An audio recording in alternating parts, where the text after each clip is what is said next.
yang lain. Dan ini tuh agak beda ya, saudara, jauh lah gitu. Ini disebut dengan fraksimol. Simbolnya adalah lambangnya X. Fraksimol itu ada dua ya, ada fraksimol terlarut, kemudian ada yang disebut dengan fraksimol pelarut. Bedanya ketika fraksimol terlarut maka Xt dari terlarut, ketika fraksimol pelarut maka lambangnya adalah Xt. Nah, untuk mencari fraksimol terlarut rumusnya adalah mol si terlarut dibagi dengan mol larutan. Nah, lagi-lagi ada bahasa larutan. Ini keywordnya larutan. Larutan itu ketika kita ngomong larutan maka otomatis pelarut ditambah pelarut ya. Maka mol terlarut kita bagi dengan mol terlarut ditambah mol pelarut. Bagaimana dengan Xt? Kurang lebih sama, tinggal dibalik aja ya. Kalau Xt itu adalah molnya si pelarut dibagi mol larutan. Nah, mol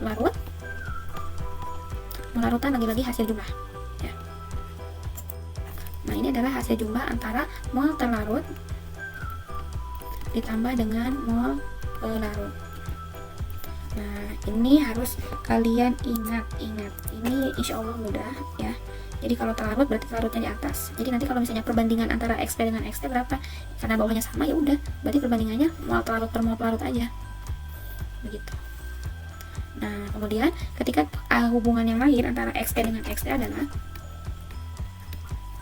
Xt ditambah Xp itu jumlahnya harus 1. Nah, ini adalah sangat membantu ya ketika ada soal-soal yang seperti ini.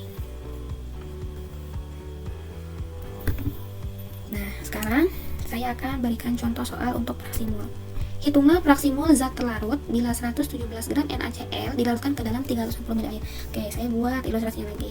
Saya punya air H2O ya, ada 360 ml.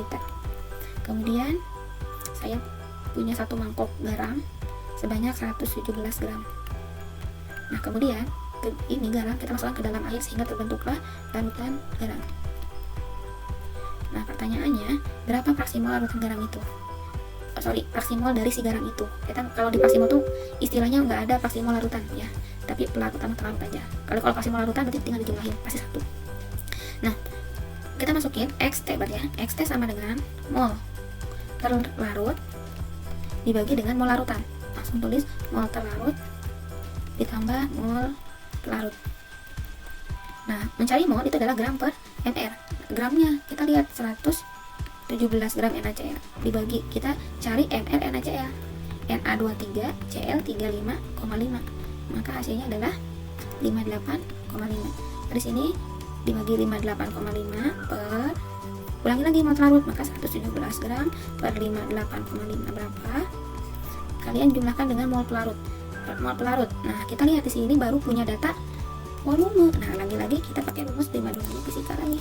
Yang kita butuhkan adalah massa. Masukin rumus primadona fisika P sama rho sama dengan yang dibagi volume. Karena yang dicari itu adalah massa, maka massa sama dengan tinggal rho dikali volume. Ya, rho-nya nggak ada, udah otomatis dibikin satu aja.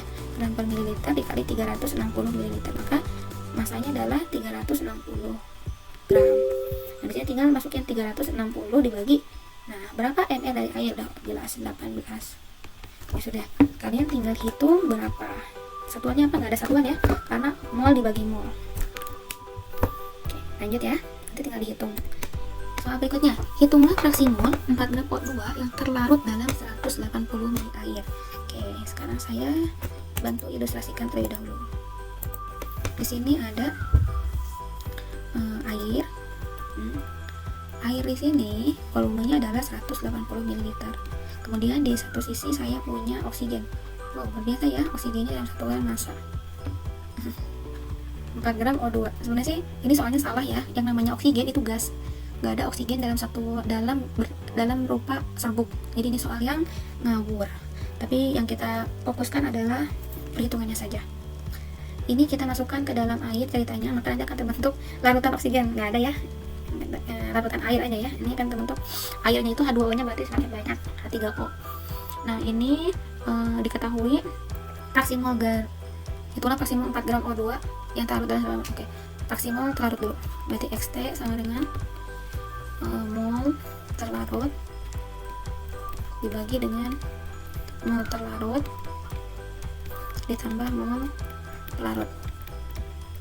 Nah, sekarang tinggal masukin mol larutnya 4 gram per oksigen itu ml nya berarti 16 kali 2 32 dibagi dengan 4 gram per 32 kalian hitung ditambah larutnya itu air kan, air di sini baru satuannya volume, berarti lagi-lagi pakai rumus fisika di modal fisika, rho sama dengan massa dibagi volume, berarti mencari massa tinggal dikali ya, karena ini 1 gram per mililiter dikali dengan 180 per mililiter, otomatis satuan ini adalah 180 gram, berarti ditambah 180 dibagi 18, ini gampang nih, 1 dibagi 8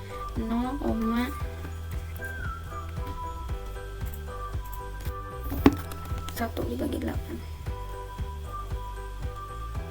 0,125, tinggal 0,125 ditambah 10, 0,125 dibagi 10,125, silakan kalian hitung.